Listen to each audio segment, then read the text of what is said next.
வணக்கம் அன்பு நண்பர்களே. இப்போ இந்த வீடியோவில் பார்த்தீங்கன்னா, ஒரு ஸ்லீவில் ஏற்பட்ட நிறைய சந்தேகத்திற்கான தீர்வை தான் பார்க்க போகிறோம். ஒரு ஸ்லீவ் கட்டிங் பண்ணும்போது இப்படியெல்லாம் கூட சந்தேகம் வருமா அப்படிங்கிற மாதிரி ஒரு சில கமெண்ட்ஸ் வந்தது. அதனால தான் இந்த வீடியோ மேக் பண்ணியிருக்கேன். சரிங்களா? இப்போது ஃபஸ்ட்டு ஒவ்வொன்றா பார்ப்போம். ஒரு நண்பர் கேட்டிருந்தாங்க, ஸ்லீவினுடைய கீழ்ப்பக்கம் உயரம் எவ்வளோ வைக்கணும் அப்படின்னு சொல்லிட்டு கேட்டிருந்தாங்க. ஆம்கள்னுடைய அந்த ரவுண்ட் ஷேப் எப்படி எடுக்கணும் அப்படின்னு சொல்லிட்டு ஒரு சிலர் கேட்டிருந்தாங்க. கீழ்ப்பக்கம் சுருண்டுட்டு வருதுன்னு சொல்லிட்டு ஒரு சிலர் கமெண்ட் பண்ணியிருந்தாங்க. அது இழுத்து பிடிக்குது அப்படின்னு சொல்லிட்டு ஒரு சிலர் கமெண்ட் பண்ணியிருந்தாங்க. அது கீழ்ப்பக்கம் இழுத்து பிடிக்குது அப்படின்னு சொல்லிட்டு ஒரு சிலர் கமெண்ட் பண்ணியிருந்தாங்க.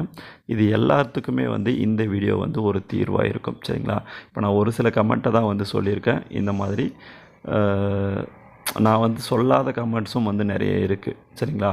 நிறைய பேர் நிறைய விதமாக கமெண்ட் பண்ணியிருக்காங்க. அது எல்லாத்தையுமே நான் ஃபுல்லாக இப்போ எடுக்க முடியல. இப்போ நிறைய பார்த்துருக்கேன். ஆனால் இப்போ அதை ஞாபகத்தில் வச்சுக்க முடியல. இப்போ நான் வீடியோ ஸ்டார்டிங்கில் சொன்ன சந்தேகங்களாக இருக்கட்டும், இல்லை இதை விட வேறு எந்த சந்தேகம் உங்களுக்கு வந்திருந்தாலும் சரி. சரிங்களா? இப்போது இந்த மெத்தட் படி, இப்போ நான் சொல்லித்தரக்கூடிய இந்த மெத்தட் படி நீங்கள் ஸ்லீவ் மார்க் பண்ணி கட் பண்ணிட்டீங்க அப்படின்னா எந்த பிரச்சனையுமே இல்லாமல் பர்ஃபெக்டான மெஷர்மெண்ட்டில் உங்களுக்கு ஸ்லீவ் கட்டிங் வந்துடும். சரிங்களா?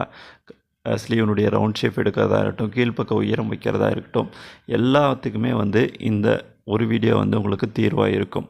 சரிங்களா? வீடியோவை ஃபுல்லாக பாருங்கள். அது மட்டும்தான் நீங்கள் செய்ய வேண்டிய விஷயம். ஓகே ஃப்ரெண்ட்ஸ், இப்போ நம்ம இந்த ஸ்லீவ் எவ்வளோ இருக்குதுன்னு சொல்லிட்டு பார்க்கலாம். இப்போ இந்த ஸ்லீவ் பார்த்திங்க அப்படின்னா 5 இன்ச்சு மெஷர்மெண்ட் இருக்குது. ஆனால் கீழ்ப்பக்க உயரம் பார்த்திங்கன்னா இதில் 3 இன்ச் இருக்குது. இது சரிதானா அப்படிங்கிறத நம்ம கண்டுபிடிக்க முடியாது. இப்போ தெரிஞ்சிக்க முடியாது. ஆனால் நான் சொல்கிற மெஷர்மெண்ட் படி நீங்கள் வச்சு பார்த்தீங்க அப்படின்னா கண்டிப்பாக கண்டுபிடிச்சிட முடியும். இப்போ நம்ம இந்த அளவு வைக்க போகிறதில்ல. புதுசாக ஒரு அளவு வைக்கலாம்.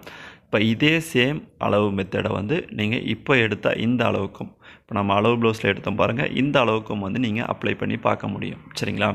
ஓகே. இப்போ நம்ம என்ன அளவு எடுக்கிறோன்னு பார்த்தீங்க அப்படின்னா, ஸ்லீவ்னுடைய லென்த் பார்த்தீங்க அப்படின்னா 6 இன்ச்சு, ஆம்குள்னுடைய லூஸ் 8 இன்ச்சு. சரிங்களா?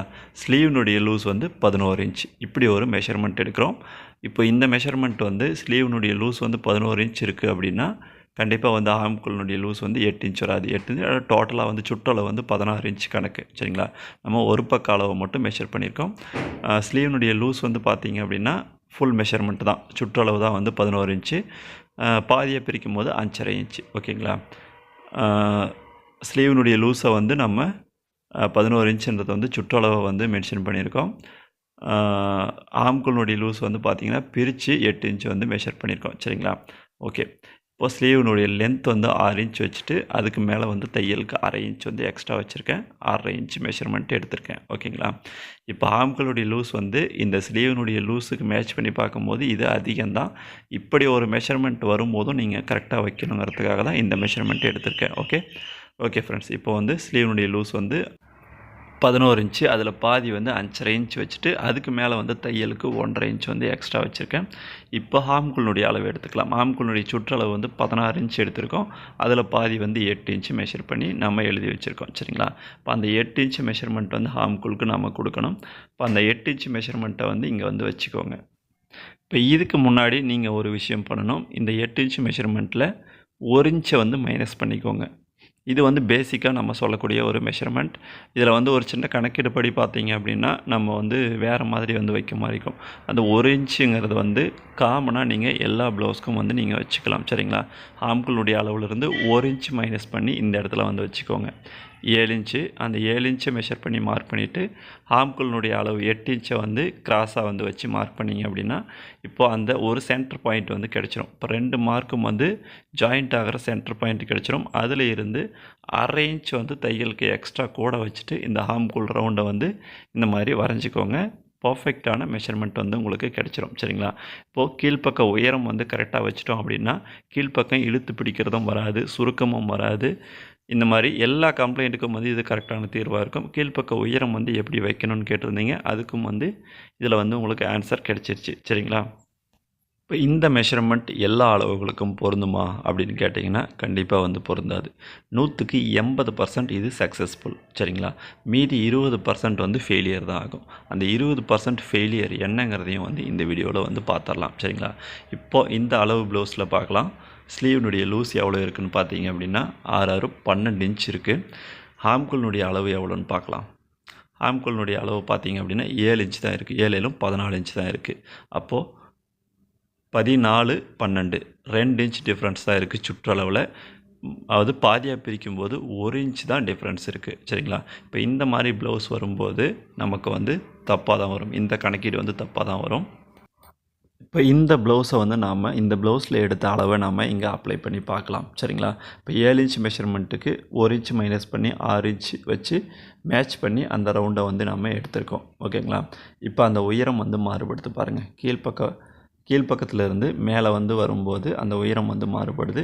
இப்போ இந்த அளவில் இருக்கிற ஸ்லீவ்னுடைய லூஸை இதுக்கு கொடுத்தோம் அப்படின்னா ஆம்கோல்னுடைய அளவும் ஸ்லீவ்னுடைய லூஸ் அளவும் வந்து ஒரே மாதிரி நேர்கோட்டில் வர மாதிரி நமக்கு தெரியும். சரிங்களா? அந்த 1 இன்ச் டிஃப்ரென்ஸ் தான் வந்து நமக்கு கிராஸ் விழுகும். ஓகேங்களா? இப்போ இந்த மாதிரி டிஃப்ரென்ஸ் வந்து வரும்போது நம்ம ஸ்லீவ்னுடைய கீழ்ப்பக்க லென்த்தை வந்து நம்ம எக்ஸ்ட்ரா கொடுக்குற மாதிரி இருக்கும். சரிங்களா? இப்போ நம்ம ஃபஸ்ட்டு பண்ண அளவுக்கும் இப்போ ரெண்டாவதாக பண்ண அளவுக்கும் இருக்கிற டிஃப்ரென்ஸ் உங்களுக்கு தெளிவாக தெரியும். அந்த டிஃப்ரென்ஸ்லேயே பார்த்தீங்கன்னா அந்த ஹைட்னுடைய மெஷர்மெண்ட்டும் வந்து மாறுது. சரிங்களா?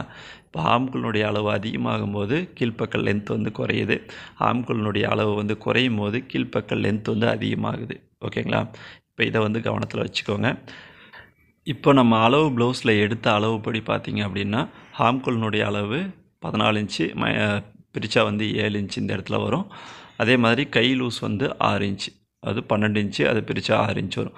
அந்த 1 இன்ச் டிஃப்ரென்ஸில் எப்படி வைக்கணும் அப்படின்னு பார்த்தீங்கன்னா அப்போ வந்து கையினுடைய கீழ்ப்பக்க லென்த் வந்து இன்னும் கொஞ்சம் அதிகமாக வரும். அப்போது இந்த 1 இன்ச் மைனஸ் பண்ணி வைக்கிற அளவு வந்து செட் ஆகாது. சரிங்களா? அப்போ வந்து நீங்கள் ஆம்கோல்னுடைய அளவு 7 இன்ச் இருக்குன்னா கீழ்ப்பக்கம் வந்து அந்த நேர்கோட்டில் வைப்போம் பாருங்கள். அந்த அளவு 6 இன்ச் வைக்கிறதுக்கு பதில் 6.5 இன்ச் வச்சு மெஷர் பண்ணிக்கோங்க. ஸ்லீவ்னுடைய அதாவது ஸ்லீவ்னுடைய லூஸ் வந்து அதிகமாக ஆம்கோல்னுடைய அளவை வந்து இந்த மாதிரி நீங்கள் மாற்றி வைக்கிற மாதிரி இருக்கும். கீழ்ப்பக்க உயரத்தையும் வந்து மாற்றி வைக்கிற மாதிரி இருக்கும். சரிங்களா? இது எல்லாத்தையும் போட்டு ஒரே வீடியோவில் ஏன் இப்படி கன்ஃபியூஸ் பண்ணுறீங்கன்னு சொல்லிட்டு ஒரு சிலர் கேட்பீங்க. இது எல்லாத்தையும் வந்து ஒரே வீடியோவில் சொன்னால் தான் வந்து ஒரு தெளிவு கிடைக்கும். சரிங்களா? பேசிக்கான இன்ஃபர்மேஷன் 1 இன்ச் மட்டும் மைனஸ் பண்ணி வச்சுக்கோங்க அப்படின்னு சொல்லிட்டு போயிட்டேன் அப்படின்னா நீங்கள் எல்லா அளவுகளுக்கும் வந்து அதை அப்ளை பண்ணி பார்ப்பீங்க. அப்போ வந்து கண்டிப்பாக ஒரு சில இடத்துல தப்பு வரும். அப்போது இவங்க சொன்னது தப்பு அப்படிங்கிற ஒரு ஃபீல் உங்களுக்கு வந்துடும். அதுக்காக தான் வந்து எல்லாத்தையும் வந்து ஒரே வீடியோவில் எக்ஸ்பிளைன் பண்ணி தெளிவாக சொல்லி கொடுத்துருக்கோம். இந்த வீடியோ உங்களுக்கு பிடிச்சிருக்குன்னா மறக்காமல் ஒரு லைக் பண்ணிவிடுங்க. இதே மாதிரி நம்ம சேனல் வீடியோஸை மிஸ் பண்ணாமல் பார்க்கணுன்னு நினச்சிங்கன்னா மறக்காமல் கீழே இருக்கிற சப்ஸ்கிரைப் பட்டன் அழுத்தி சப்ஸ்கிரைப் பண்ணிவிட்டு பக்கத்தில் இருக்கிற பெல் சிம்பிளையும் அழுத்தி ஆல் நோட்டிஃபிகேஷன் ஆப்ஷனை செலக்ட் பண்ணி வச்சுக்கோங்க. அப்போ தான் நம்ம வீடியோ போட்ட உடனே உங்களுக்கு நோட்டிஃபிகேஷன் வரும். சரிங்களா? இந்த இன்ஃபர்மேஷன் உங்களுக்கு புதுசாக இருக்குது இல்லை பிடிச்சிருக்குன்னு நினச்சிங்கன்னா மறக்காமல் ஒரு கமெண்ட் பண்ணிவிட்டு அதுக்கப்புறம் வந்து லைக் பண்ணிவிட்டு முடிஞ்சால் இந்த வீடியோவை ஒரு ஷேர் பண்ணி விட்டுட்டு போங்க. அடுத்த வீடியோவில் பார்க்கலாம். நன்றி.